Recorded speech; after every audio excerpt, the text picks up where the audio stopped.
Assalamualaikum warahmatullahi wabarakatuh. Bismillah, alhamdulillah, wassalatu wassalamu ala sayyidina wa maulana wa syafi'ina wa habibina Muhammad Rasulillah wa ala alihi wa sahbihi wa man tabi'a sunnatahu wa jama'atah min yaumina hadha ila yaumin nahdah. Bapak Ibu sekalian,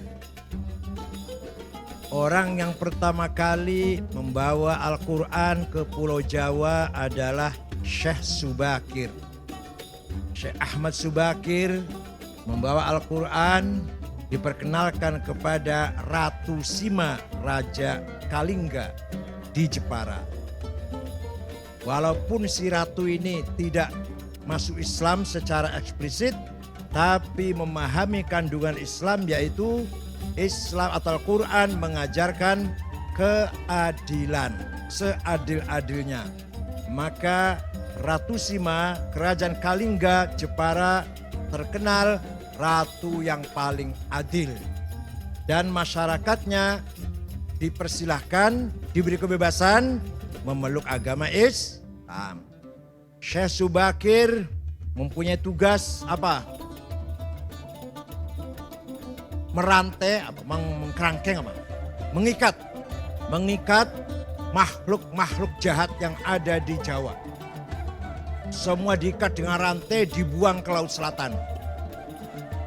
Kecuali dua makhluk yang tidak mengganggu Islam, gak mau dibuang ke Laut Selatan, yaitu Sang Hyang Semar dan Sang Hyang Togog. Salam Santaris bisa cerita begini, Beb. Karena beliau makhluk sangat bagus, walaupun tidak masuk Islam, tapi tidak memusuhi agama Islam.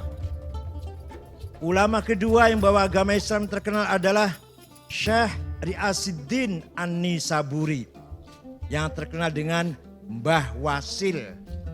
Beliau membawa kitab Al-Asrar, kitab rahasia, diajarkan kepada Raja Jayakatwang Joyoboyo, Raja Kediri Doho Kediri. Maka terkenal dengan Ramalan Joyoboyo, itu sebenarnya terjemahan dari Kitabul Asrar, kitab rahasia-rahasia, yang dibawa oleh Mbah Wasil. Kuburannya di belakang Masjid Setono Gedong, Kota Kediri. Kalau Syekh Subakir ada yang bilang kuburannya di Gunung Magelang, Gunung apa? Tidar. Ada yang bilang di mana-mana. Yang benar, yang prosentasenya paling benar di Goa di Sulawesi Selatan. Mbah Subakir wafat di situ. Setelah itu barulah datang para dai-dai. Pertama kali ada pesantren di Jawa Barat tahun 1410 adalah Syekh Hasanuddin dari Cina, atau terkenal dengan Syekh Kuro. Kuro itu Qori yang mengajar Al-Quran di desa Rengas Dengklok, Kerawang. Punya murid, salah satu muridnya namanya Subang Larang. Anaknya Ki Gede Tapa, kepala bandar pelabuhan Cirebon. Ki Gede Tapa bukan dari Solo Tigo loh, dari Cirebon. Nah, Subang Larang ini Pak Hanif kutilang. Kuning, tinggi, langsing. Sulit carinya nih. Kalau kebalikannya banyak, kebalikannya. Kebalikannya kuning, kebalikannya tinggi, kebalikannya langsing, itu gak banyak itu. Tapi yang kutilang aduh sulit carinya. Nah, suatu ketika Raja Siliwangi beragama Buddha dengar ada agama Islam, agama baru, berangkat dari Bogor ke utara, saya bunuh itu, kiai itu. Sampai di sana mendengar kutilang sedang baca Quran, klepek-klepek. Langsung lamar, untuk saya sejak kiai, silakan tapi kamu harus masuk Islam. Udah masuk Islam gampang. Ada mas kawinnya apa? Lintang kerti, tasbih maksudnya. Udah saya cari di pasar gampang, mau berapa biji. Nggak ada di sini. Adanya di Arab, gampang saya mabur ke sana. Keluar dari rumahnya kiai, dia siap-siap terbang. Hong, macet. Biasanya terbang biasanya. 2 kali, hong, nggak bisa terbang. Hong, gagal. Kata Syekh Kuro sambil ketawa ngekek-ngekek barangkali. Kalau kamu mau terbang, baca Bismillahirrahmanirrahim, baru hong. Hongnya tetap dibaca.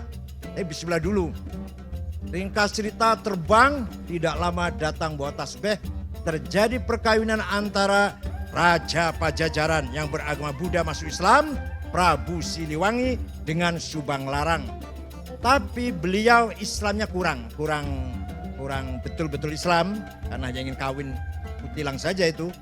Tapi akan punya anak.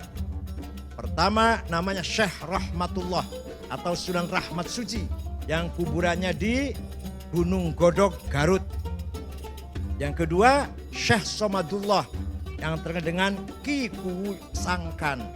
Yang ketiga perempuan namanya Rara Santang, dinikah oleh Habib namanya Said Abdullah Admat Khan. Nanti punya anak Syarif Hidayatullah Sunan Gunung Jati. Ini dongeng kayak gini harus hafal santri ini. Jadi bubarlah kerajaan Pajajaran setelah Prabu Kian Santang Sen Rahmatullah alias Ki Galantrang alias Ki Setra alias Maung Keling alias Maung Lodaya. Oh, banyak sekali aliasnya itu.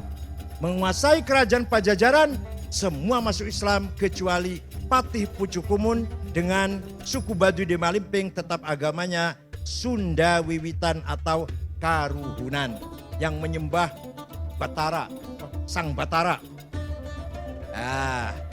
Itulah ulama mulai menyebarkan agama Islam di Pulau Jawa ini. Dari Rengas Dengklok, Syekh Hasanuddin Syahkuro melahirkan beberapa santri ahli baca Al-Qur'an. Maka ketika Nabi Muhammad mengkader para as-sabiqin al-awwalin, kader pertama harus bisa baca Quran dengan benar. Saya sering mendengarkan orang ceramahnya enak banget. Begitu dalil berantakan Qurannya. Cebrik kelihatannya, jijik. Kafara yukaffiru kufran. Masya Allah. Huwallazi ba'atha fil ummiyina rasulam minhum yatlu alaihim ayatih wa yuzakkihim wa yu'allimuhumul kitaba wal hikmah wa in kanu min qablu lafi dhalalim mubin. Saya jarang bawa ayat Quran lagu ke Pokoning Kempek ya. Suara enak itu semua keturunan Kiai Mutta'ad. Suaranya enak-enak. Ya, ayah saya enak, Kiai Maksum almarhum enak, Kiai Amin Sirot enak. Itu keturunan Kiai Mutta'ad, suaranya enak. Ada raja dari Kanoman namanya Pangeran Nuruddin. Melihat kerajaan sudah dikuasai Belanda, dia meninggalkan kerajaan, punya anak dua yang terkenal. Satu Kiai Murtasim, dua Kiai Mutta'ad. Kiai Murtasim punya anak Kiai Said punya anak Kiai Sirot punya anak Kiai Akil punya anak Mustafa Akil itu. Yang Kiai Mutta'ad punya anak Kiai Abdul Jamil punya anak Kiai Abbas punya anak Kiai Abdul Abbas, dan seterusnya buntet gitu. Walhasil kemudian pernikahan misanan, ini lagi-lagi muter-muter. Putranya Kiai Murtasim Syekh Said kawin dengan Nyai Maimunah binti Kiai Mutta'ad. Jadi akhirnya semua saudara, semua satu darah lah, keturunan Syekh atau Sultan Nuruddin, Sultan Kesepuan. Percaya silahkan, enggak apa-apa, saya dongeng sendiri kok. Mau percaya enggak apa-apa, terserah. Jadi gini-gini keturunan Raja Cirebon.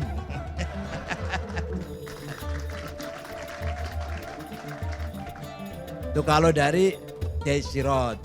Kalau dari istrinya Kiai Sirot, ibunya bapak saya, Nyai Fatimah binti Nyai Fadilah binti Kiai Soleh bin Asnawi Kudus bin Nyai Mujiroh binti Nyai Ulfiah atau Mbah Godeg binti Mbah Mutamakin Kajen Pati bin Sumodiningrat bin Sumonegoro bin Sultan Hadiwijoyo Jakatingkir. Waduh, maka bin Sunan Pengging. Alah, Masya Allah, turunan beli kena digoreng lah. Cuma cerita. Jadi kalau Mustafa Akil itu sakti dari Jakatingkir. Kalau itu suaranya enak dari Sultan Nuruddin Cirebon. Nah, bukan apa-apa. Nasab itu penting. Kanjeng Nabi niku dipilih khiyarun min khiyar. Dipilih dari bangsa Arab. Bangsa yang paling mulia. Dari Arab pilih dari Quraisy. Quraisy dipilih dari Bani Hashim. Bani Hashim dipilih lagi dari Abdullah ibn Abdul Muttalib. Maka tidak ada musuh Rasulullah yang mempunyai peluang menghina dari sisi keturunan. Nggak ada. Muhammad Majnun, Muhammad Sahir, Muhammad Kahin, Dukun, Paranormal. Nggak ada. Muhammad anaknya siapa sih? Nggak. Semua mengakui Nabi Muhammad mempunyai nasab yang terhormat di tengah-tengah masyarakat Mekah. Oleh karena itu nasab itu penting. Tadi Habibuna tadi sudah membahas kalau mau ngelamar harus ahli sunnah wal jamaah, itu dalam rangka menjaga gen, menjaga DNA. Hadirin yang saya hormati. Nah, Rasulullah bagaimana cara mengkader masyarakat yang dari sisi peradaban ummiyin, buta huruf, primitif, dari sisi agama teologi dhalalim mubin. Masya Allah, sempurna banget orang Arab itu jahiliyahnya. Ilmu ummiyin, agama dhalalim mubin. Sesat sepol-pole sesatnya. Tapi Rasulullah berhasil mengkader sahabat yang bangsa yang seperti itu. Pertama, yatlu alaihim ayatih. Diperkenalkan baca Al-Quran. Oleh karena itu saya sangat menyesal kalau ada pesantren yang sudah tidak mewajibkan santrinya khatam Quran. Walaupun modern apalah, kalau enggak khatam Quran, pesantren itu tidak mutu berarti. Pesantren pertama kali harus yatlu alaihim ayat. Walaupun enggak kayak kepek banget ya enggak apa-apa lah, kalau kepek kan susah. Ada ismam, ada imalah lah ya Allah. Bismillah maju reham, itu harus angel banget. Watawasau bis sober, harus mencah-mencih karu-karuan lah. Hadirin yang saya hormati. Sayyidina Umar pulang dari berburu dari padang pasir. Masuk kota Mekah mendengar adiknya Fatimah bintil Khattab dengan suaminya Sa'id bin Zaid bin Nufail masuk Islam. Sayyidina Umar marah, mendatangi rumah adiknya, mau saya bunuh itu adik saya. Apa ini? Keluar ikut agama Muhammad. Nah adiknya Fatimah lagi baca Quran. Toha ma anzalna alaikal Qur'ana litashqa illa tadhkiratan liman yakhsha tanzilan mimman khalaqal arda was samawati ula ar-rahmanu 'alal 'arsy istawa. Sayyidina Umar dobrak pintu, lihat apa yang kamu baca. Oleh adiknya, enggak boleh, kamu najis. Enggak boleh pegang ini. Paksa dia sini baca sambil gemetar. Toha ma anzalna alaikal Qur'ana litashqa. Tidak sekali-kali aku turunkan Quran untuk mencelakakanmu. Tanzilam tadhkiratan liman yakhsha, tapi sebagai pemberi peringatan kepada orang yang punya rasa takut. Dan diturunkan oleh Allah yang menguasai langit dan bumi dan menguasai arash, ar-Rahmanu al-arsy istawa. Sayyidina Umar setelah baca itu, aina Muhammad? Di mana sekarang Muhammad? Di sana, di rumahnya Arqam bin Abil Arqam, di Jihad Sud. Berangkatlah Sayyidina Umar ngetok pintu, para sahabat takut. Ini Rasulullah, Umar ini jago, aduh pokoknya jagoan, jawara. Ini kalau kita buka pintunya entah apa yang terjadi lah. Nabi dengan tenang, iftah lahul bab. Saya sudah mendoa pada Allah, Allahumma qawwil Islam bi ahadi umarain. Ya Allah, kuatkanlah Islam dengan salah satu Umar. Kalau enggak Umar bin Khattab, Amr bin Hisham alias Abu Jahal. Hidayah datang pada Umar bin Khattab. Masuk langsung mencari ma'aina Muhammad, membaca syahadah. Masuk Islam. Kenapa? Karena sebab istima'il Qur'an. Jadi luar biasa. Quran bukan syair tapi ada syairnya. Quran bukan sajak tapi ada sajaknya. Quran bukan kitab ilmiah tapi ada mengandung ilmiah luar biasa. Quran bukan sejarah, bukan kitab dongeng tapi penuh dengan dongeng atau dengan sejarah. Quran tidak menghayal tapi ada hayalannya. Wama adraka mazzaqum ka'annaha ru'usus syayatin. di akhir di neraka nanti ada pohon namanya zakum. Orang Arab pada tanya, apa zakum itu? Seperti kepalanya setan, tambah orang angel pisan malah. Paham betul. Quran jamnya gitu. Kamu tahu nggak apa itu pohon zakum? Nggak tahu apa itu? Seperti kepalanya setan, tambah jauh malah. Kenapa? Supaya menarik imajinasi, khayalannya orang Arab. Menghayal setan itu kayak apa? Supaya menghayal. Biarkan menghayal. Walhasil Quran luar biasa gampang adalah. Luar biasa. Ayatu haqqin minar rahmani muhdathatun qadimatun sifatul mausufi bil qidami lam taqtarin bi zamanin wa hiya tukhbiruna anil ma'adi wa an adin wa an irami damat ladaina fafaqat kulla mu'jizatin minan nabiyina id ja'at wa lam tadumi muhakkamatun fama tubqina min syubai lidhi syiqaqin wa ma tabqina min hakami mahuribat qattu illa ada min harabi a'dal a'adi ilaiha mulqiyas salami raddat balaghatuha da'wa mu'aridiha raddal ghayru riyadal jani'anil hurami laha ma'anin kamawjil bahri fi madadi wa fawqa jawharihi fil husni wal qiyami fala tu'addu wa la tuhsa ajaibuha wa la tusamu 'alal iktari bisa'ami qarrat biha 'ainu qariha faqultu lahu laqad hasalta 'ala hablillah fa'tasimi laqad dhafirta bihablillahi fa'tasimi in tatluha khifatan min harri nari ladha atfa'tana roladha min wardiha syabimi. Itu sifatnya Quran. Gak usah diterjemah lah, ngerti Islam. Gak usah terjemah. Tidak pernah bosan baca Quran. Tidak pernah bosan. Silakan diulang-ulang, gak bosan. Itu Al-Quran luar biasa. Bahkan kelebihan Al-Quran apa? Dihafal gampang oleh siapa saja walaupun gak ngerti Pak, gak paham. Bocah cilik ngapal kayak Quran cepet 1 halaman 1 jam lah kira-kira apa. Coba kalau ada syair atau ada tulisan bahasa Cina gak paham sampean, suruh ngapalin berapa bulan kira-kira? Ngapalakan bahasa 1 lembar bahasa Jerman, bahasa Jepang, syair 1 lembar dan gak paham artinya, gak tahu bahasa Jepangnya, gak ngerti. Ayo hafalkan, sebulan barangkali. Tapi Quran anak kecil gak ngerti artinya, gak ngerti bahasa Arab selain Al-Quran, gak pernah ngomong Arab lah. Gampang dihafalkan, tapi juga gampang hilang. Saya dulu waktu di Mekah pernah hafal sampai ya 23 beberapa, sekarang sudah banyak hilang. Ngurusin HTI gitu apa. Dah. Jadi masuk Islamnya orang Jawa Barat sebab Al-Quran yang dibaca oleh seorang yang cantik. Jadi baca Quran suaranya enak, lagunya merdu, orangnya cantik. Nah, kalau orang yang gak cantik ya belum tentu itu. Prabu Siliwangi belum tentu masuk Islam itu. Nah, wa yuzakkihim. Yang kedua Nabi Muhammad diperintah oleh Allah agar membangun karakter building. Agar orang tadi jahiliyah gak ngerti apa-apa, gak ngerti nilai, gak ngerti norma, gak ngerti akhlak, gak ngerti budaya, tidak berperadaban. Diajari nafsunya, jiwanya berkarakter. Setiap kita ini punya jiwa. Jiwa itu punya 2 perangkat. Namanya nafsu ghadabiyah dan nafsu syahwatiyah.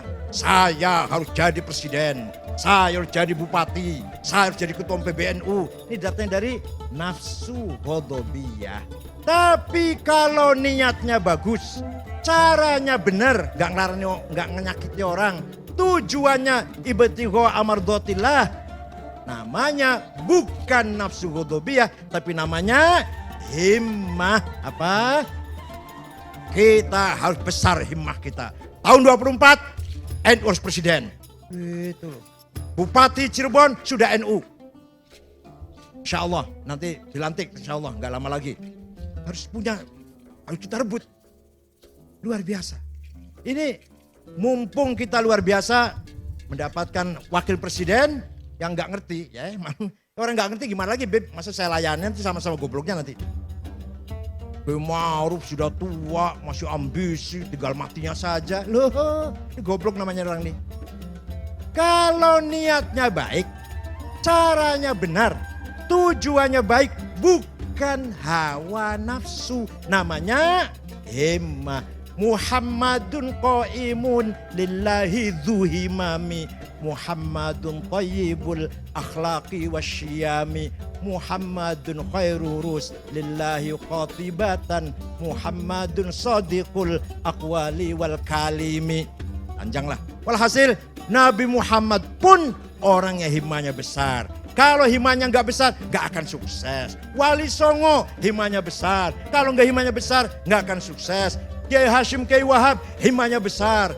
Kiai Wahab tahun 27, 28, 29, tahun 30 sampai ke Menes, Pandeglang. Saya saja sekarang ke Menes males. Masih nggak enak ke sana tuh lah. Kiai Wahab datang ke sana, bikin NU, namanya Kiai Abdurrahman. Kakeknya istrinya Kiai Hafid Utsman almarhum, itu Kiai Abdurrahman itu. Dia berdiri NU di Banten. Terus ke Sumatera Selatan, Palembang. Kiai Kamil Soleh, bapaknya Taufik Kamil mantan Dirjen Haji waktu Pak Agil Munawar itu. Terus ke Bogor, Pak Gentongan Kiai Abdul Hamid. Ke Betawi, Guru Marzuki Cipinang Muara.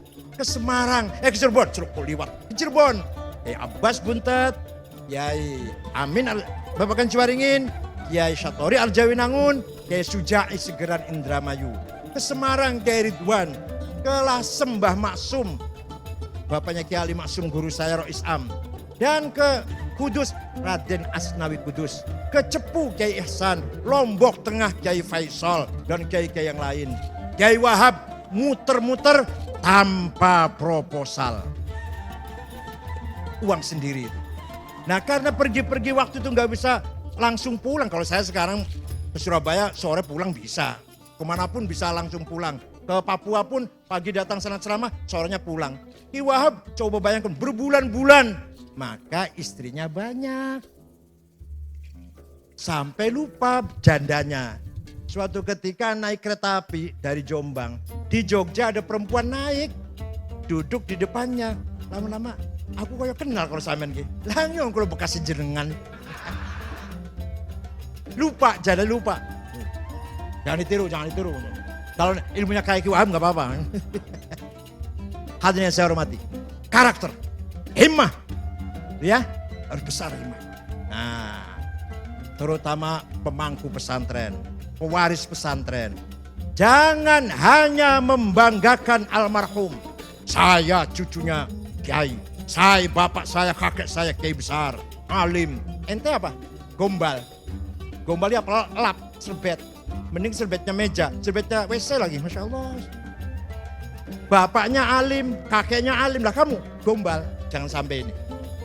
Maka kita mau menerima warisan kempek ini, kayak Mustafa ini, mewarisi dari orang besar, orang bermanfaat ilmunya, dari jad sampai ayah, dan sampai sekarang alhamdulillah kita tunjukkan kemampuan kita. Tidak hanya mengandalkan nasab, tapi juga hasab prestasi kita. Wa syarrul alamina dawu khamuli idza fakhartahum dzakarul jududa wa khairun nasi dzu hasabin qadimi aqama li nafsihi nas hasaban jadida. Sejelek-jeleknya manusia hanya membanggakan judud, membanggakan kakek, membanggakan ayahnya. Tapi kamu sendiri bukan orang besar. Sebaik-baiknya orang adalah dzu hasabin qadim. Kakeknya orang besar, kebesaran yang sudah kita warisi, aqama li nafsihi hasaban jadida. Kita pun membangun kebesaran. Itu loh, paham betul? Kakek kita kiai, kita pun harus kiai. Kakek kita ulama besar, kita pun harus menjadi ulama besar. Kakek kita macan, kita pun harus jadi macan. Kalau ada pesantren, tadinya kiainya alim-alim, macan lah. Sekarang sepi. Idza mal jahlu khuyima fi biladi ra'aita usudaha musikhat kuruda.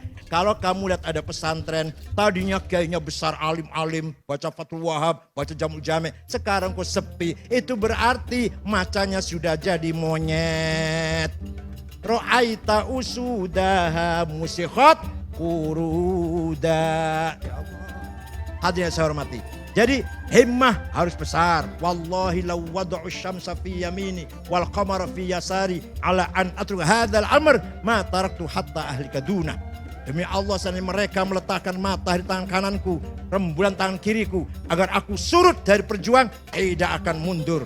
Tetap akan maju sampai saya mati demi Islam. Itu himmahnya Rasulullah sallallahu alaihi wasallam. Yang kedua nafsu syahwatiyah. Saya harus kaya, harus banyak duitnya, banyak pabriknya, banyak sawah kebunnya, banyak perusahaannya, banyak apa lagi? Banyak mobilnya, banyak apa lagi? Banyak apa? Perusahaannya ya. Kalau niatnya baik, kalau caranya baik, dan kalau sudah kaya pun ditasarrufkan ke jalan yang baik, maka bukan nafsu syahwatiyah namanya. Namanya azimah. Apa namanya?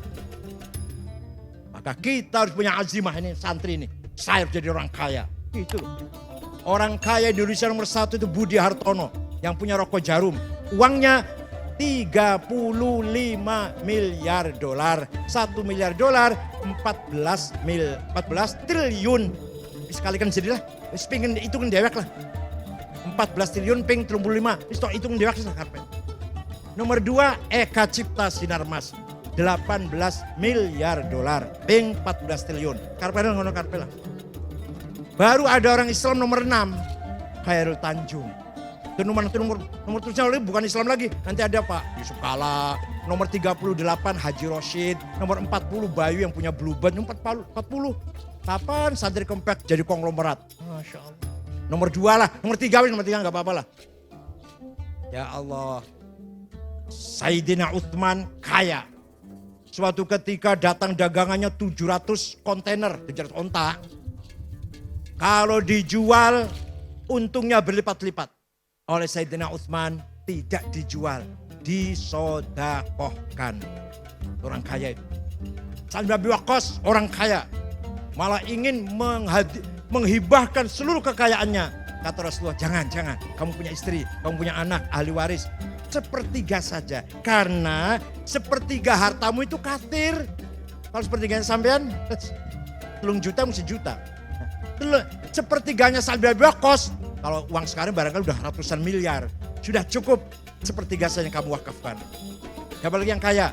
Syekh Abdul Qadir Al-Jailani bin Soleh Ibn Dus, orang kaya. Wakaf tanah di Mesir 10 hektar di daerah Fustat. Sebelahnya kuburannya Imam Syafi'i di situ. Itu daerah itu orang miskin, tanahnya wakafnya Syekh Abdul Qadir Al-Jailani. Waliullah sugi loman. Potongannya sama ini wali dudu, sugi orang melarat pisan, medit. Sempurna. Siapa lagi kaya? Abil Hasan Asyadili juga kaya. Pakainya tiap hari ganti, minyak wanginya mahal, rumahnya villa bagus, pokoknya hebat. Pembantunya pelayannya 16, kereta ditarik 2 kuda. Kalau sekarang ya BMW, Mercy.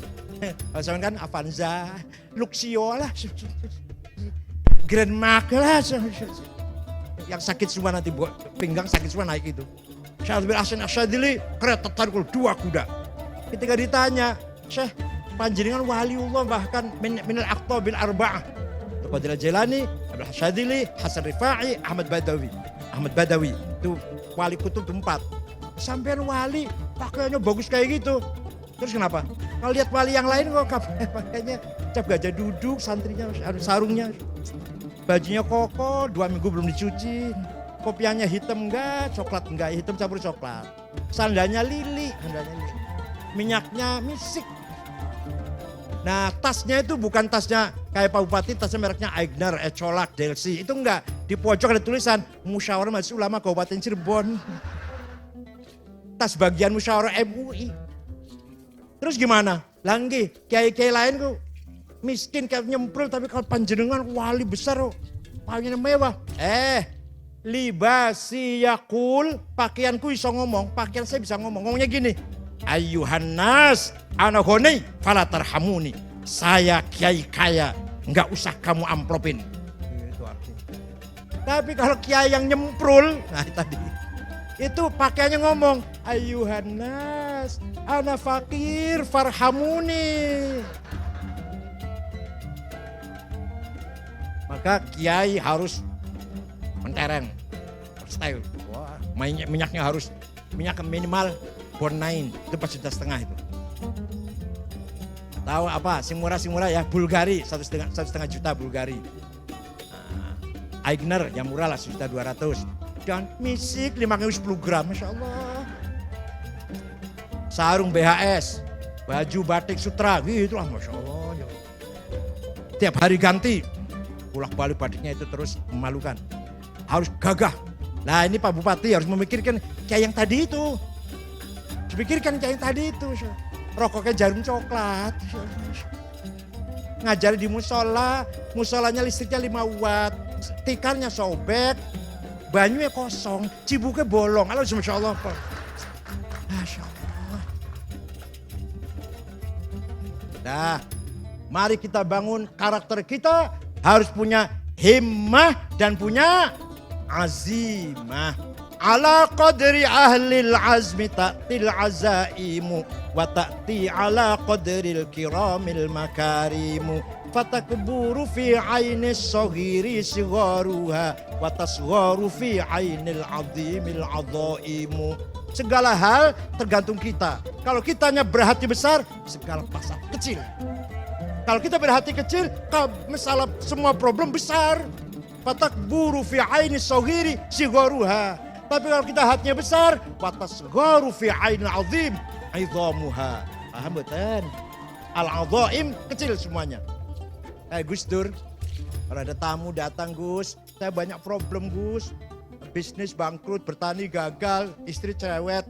Bisa diatasi nggak? Bisa diselesaikan nggak? Ya bisa sih Gus, ya udah nggak usah dipikir. Besoknya ada tamu lagi, Gus, saya agak teman lah. Saya punya problem besar Gus, dagang ditipu orang, bertani bangkrut, utang banyak, istri minta cerai, harus anak-anak gak karuan, dapat fitnah dari tetangga, bisa diberesin nggak? Nggak bisa Gus. Ya udah nggak usah dipikir, nggak bisa diberesin. Itu artinya minallah wa ilallah wa ma'allah. Paham betul? Orang punya azimah tidak pernah mengatakan masalah ini besar, semua kecil. Ente munggan Gunung Cerme, jujur boleh. Tinggi nggak Gunung Cerme? Kalau ente sudah sampai di atas, pasti di bawah kakimu. Gunung di Sumono gede segitu besarnya. Kalau kamu bisa naik ke atasnya, pasti di bawah kaki. Gak ada barang besar, gak ada barang tinggi saya. Itu loh kira-kira. Yang lempem mah. Tadi Pak Habib juga apa tadi? Harus berani, harus kita rebut semuanya ini. Yang ada harus kita rebut. Nih, alhamdulillah. Rektor UNJ IKIP Rawamangun sudah orang NU Profesor Komarudin dari Jatibarang Indramayu. Kita kerja keras. Rektor Gorontalo Negeri namanya kayak di Duong Islam tapi ketua ISNU Edward, Profesor Dr. Edward. Rektor UI dari Purwokerto yang baru menang ini Ari siapa lupa namanya. Kita kerja keras. Di samping undang-undang pesantren, di samping hari, luar biasa. Dikira saya di Jakarta nganggur apa mu? Ya Allah, masih enakan ente malah. Undang-undang pesantren bukan tanpa kemeringat. Ada 3 poin yang tadinya tertulis. Saya tolak. Saya panggil Pak Marwan Dasopan, ketua baliknya dari PKB. Saya panggil Cucun ya. Nah, saya panggil semua Fathan. Satu lagi. Perempuan. Dari Cianjur. Saya panggil semuanya. Nih 3 ini harus apa kata saya dulu ya. Kalau enggak saya tolak undang-undang ini. Pertama, independensi pesantren harus tetap dipertahankan. Jadi undang pesantren tidak di bawah undang-undang Dikbud atau Diknas. Maka pesantren tidak di bawah Menteri Dikbud. Ada lagi kata-kata pesantren sebagai mitra sebagai Kementerian Agama sebagai pembina pesantren. Ya, harus dihapus ini, lucu ini. Nanti KUA Ciwaringin membina Mustafa Akil. Masya Allah. KUA Jagakarsa pembina Kiai Takofah. Siapa Kiai Takofah itu siapa? Kiai Takofah itu. Saya. Nanti dibina oleh KUA Jagakarsa. KUA Kaliwungu membina Badim Yati nanti Rois. KUA Kediri membina Kiai Anwar Mansur. Lucu ini. Coret. Kementerian Agama sebagai mitra, bukan pembina. Yang ketiga, ada penegasan bahwa pesantren adalah pusat peradaban Islam. Maka semua nanti dunia Islam, kiblatul hadarah, kiblatul thaqafah, kiblatul tamaddun, pesantren. Bukan kiblat sholat loh. Nanti mustaqbilal kiblatnya pesantren. Pusat peradaban, pusat budaya, pusat akhlak, pusat moral, karakter, jati diri, integritas dibangun di pesantren. Yang punya ide Sumpah Pemuda siapa? 70 orang pemuda, Sumpah Pemuda, satu bangsa, satu bahasa, satu siapa? Pak Sunaryo, Mr. Sunaryo. Pernah jadi Menteri Agraria, pernah jadi Menteri Luar Negeri interim, Rektor pertama IAIN Jogja, dan Ketua Tim Penterjemah depan Al-Quran depan agama. Ketuanya Sunaryo. NU itu santri yang punya ide Sumpah Pemuda, satu bangsa, satu nusa, satu bahasa. Tadi saya sudah ceritakan, ada santri namanya Dul Kamid, khatam Quran, ngaji Fathul Qorib, nulis karo tangan, tulis dengan tangan. Santrinya Kiai Hasan Besari, Tegalsari Ponorogo. Siapa itu Dul Kamid itu? Ternyata Dul Kamid adalah pahlawan nasional, pangeran Diponegoro, putra Hamengkubuwono III dari istri Pacitan. Sampai Belanda bingung ngalahkan Pak Diponegoro, perang 1825-1930, rapat di Belanda di Den Haag sana. Bagaimana ngalahkan orang ini? Jangan dikasarin. Orang Jawa itu dilem, dipuji-puji, dipangku, nanti lemes. Betul. Belanda panggil Diponegoro, hormati, kita damai, kita bersaudara, langsung menyerah. Gak lagi ada perlawanan, ditangkap, buang Makassar. Ini hati-hati nih pelajaran. Jangan mudah luntur dipuji. Awas orang muji itu menyebarkan racun itu sebenarnya itu. Nah itu santri. Siapa itu Ki Hajar Dewantara? Namanya Suwardi. Ngaji Quran khatam pada Ki Zainuddin Sulaiman. Prambanan. Ki Hajar Dewantara Bapak Pendidikan Nasional yang terkenal dengan Ingarso Sing Tulodo. Ing Madjo. Mangun Karso, Tutpuri, Handa itu filosofi pendidikan nasional. Siapa itu Ki Hajar Dewantara? Nama aslinya Suwardi, santrinya Kiai Zainuddin Sulaiman. Siapa itu Raden Kartini? Raden Kartini, Blora, ngaji Quran pada Mbah Soleh Darat. Pernah ngaji sama Mbah Soleh Darat. Dikira itu wong santri apa? Itulah andilnya para santri. Siapa pengarang lagu Syukur? Gimana lagu Syukur tahu nggak? Lagu Syukur tahu nggak? Itu Habib Husain Al-Mutahhar Semarang. Pamannya Habib Umar Mutahhar yang mubalek itu. Jadi kita santri banyak andilnya dalam membangun peradaban nasional. Oleh karena itu dengan tema membumikan Islam Nusantara, Islam yang harmonis dengan budaya. Bahkan kita jadikan budaya sebagai infrastruktur agama. Maka agamanya kuat karena berdasarkan budaya, budayanya lestari. Antara lain contoh antara lain saja ini. Utamakan bahasa Indonesia, kuasai bahasa asing, lestarikan bahasa daerah. Itu filosofi harus pegang itu. Utamakan bahasa Indonesia. Ayo gunakan bahasa Indonesia. Nama-nama toko, nama perusahaan, jangan bahasa Inggris. Jangan bahasa Inggris. Tapi saya nggak ada sanksinya sayangnya ini. Tidak ada sanksinya itu. Coba India nggak punya bahasa nasional. Kalau mengeluarkan keputusan surat pemerintahnya diterjemah ke 45 bahasa. Ada bahasa Inggris. Banyak daerah India nggak ngerti bahasa Inggris, diterjemah ke 45 bahasa. Banyak negara nggak punya bahasa, kita punya bahasa Indonesia. Yang di dalamnya asli bahasa Melayu dan di dalamnya 3.000 lebih kata Arab dari bahasa Arab. Adil, hukum, hakim, mahkamah, majelis, musyawarah, rakyat, wakil. Semua itu wilayah, daerah, dairah, wilayah, rakyat, rakyat. Apalagi karib, sahabat, akrab, bahasa saat, zaman, waktu. Bahasa Arab semua itu aslinya. Masuk ke bahasa Melayu menjadi bahasa Indonesia. Kenapa tidak bahasa Jawa yang dipakai bahasa resmi? Bahasa Jawa masih mengandung ras kasta-kasta. Sira, kowe, sampean, panjenengan. Ini enggak cocok tuh bahasa nasional ini. Badog, mangan, dahar. Ngelek, nguntal. Molor, turu, sare. Halah, enggak cocok untuk bahasa nasional. Masih mengandung kasta ini. Makanya keputusannya diambil bahasa Melayu yang egaliter. Kamu, saya, kamu, dia, dah sama saja, siapapun. Berarti mengandung nilai egalitarian, mengandung nilai persamaan. Maka diambil bahasa Melayu. Tapi jangan lupa bahasa asing, Inggris harus dikuasai. Waktu rapat dengan ormas-ormas dengan Pak Yusuf Kala setelah terjadi pembakaran bendera itu, ada yang marah-marah sama Pak Yusuf. Kenapa perusahaan Cina datang dengan tenaga kerjanya datang ke sini? Teknisnya semua insinnya dari Cina semua. Pak Yusuf Kala sambil ketawa jawabnya, itu katalognya mesin bahasa Cina, nggak ada bahasa Inggrisnya.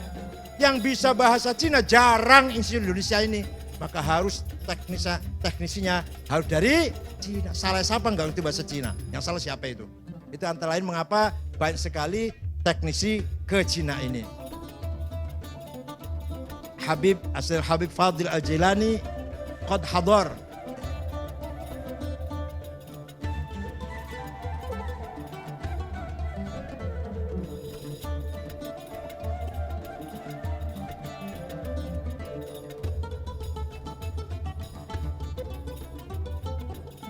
Kita teruskan.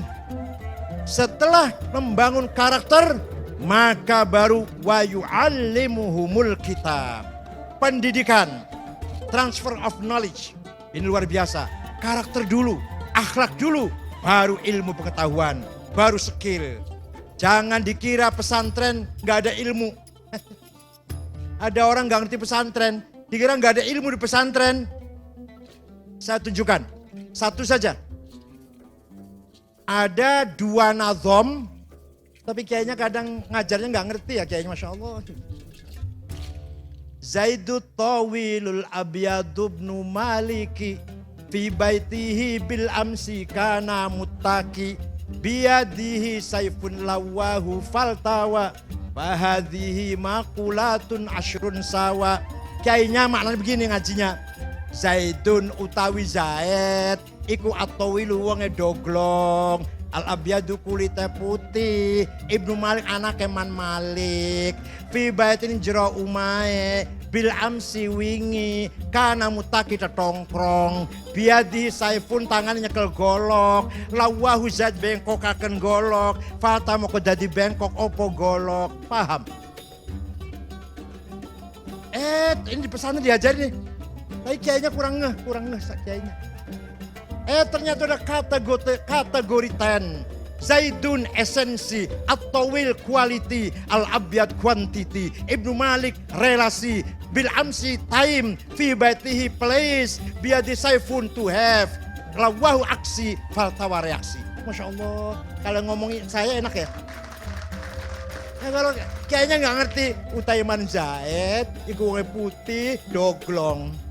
Anaknya Man Malik, ning jero omah tetongkrong, wingi nyekel golok. Goloknya dibengkokaken, mah goloknya jadi bengkok. Ya. Esensi, quality, quantity, relasi, time, place, to have, dan aksi and reaksi. Kalau kita itu luar biasa sebenarnya. Sayang kurang penjabaran yang sangat mendalam. Nah, itu antara lain saja. Terakhir, wal hikmah. Pinter kayak apa, alim kayak apa, harus punya wisdom. Harus punya wisdom. Wisdom ini datangnya bukan dari kitab, bukan dari tulisan, bukan dari guru dari sekolah, tapi nurun yakdzifuhullah ala qalbi man yasha. Direct illumination melalui khawatir. Khawatir apa? Khawatir itu dari Tuhan melalui khawatir ilahiyah masuk pada dauk intuisi, maka jadilah ilham, kasyaf, dan ma'rifat. Kalau melalui malaikat, khawatir malakutiyah menjadi ilmul haq, menjadi ilmul yakin. Tapi kalau khawatir datangnya dari hawa nafsu, menjadi angkara murka, tamak dan rakus. Kalau dan dari setan, menjadi waswas syayatin. Itu ada di setiap intuisi kita semua. Pesantren harus mampu memanage dauk, memanage intuisi agar para santri memiliki dauk nurun yakdifullah ala qalbi santri semuanya insyaallah. Tidak ada ini di luar pesantren. Hanya pesantren kita masih menghormati nilai-nilai yang bersifat wisdom. Baik itu wisdom lokal maupun wisdom yang sudah terkenal. Karena Sayyidul Habib Al-Jilani sudah datang, saya kira itu saja. Mudah-mudahan ada manfaatnya. Syukran wa dumtum fil khairi wal barakati wan najah. Wassalamualaikum warahmatullahi wabarakatuh.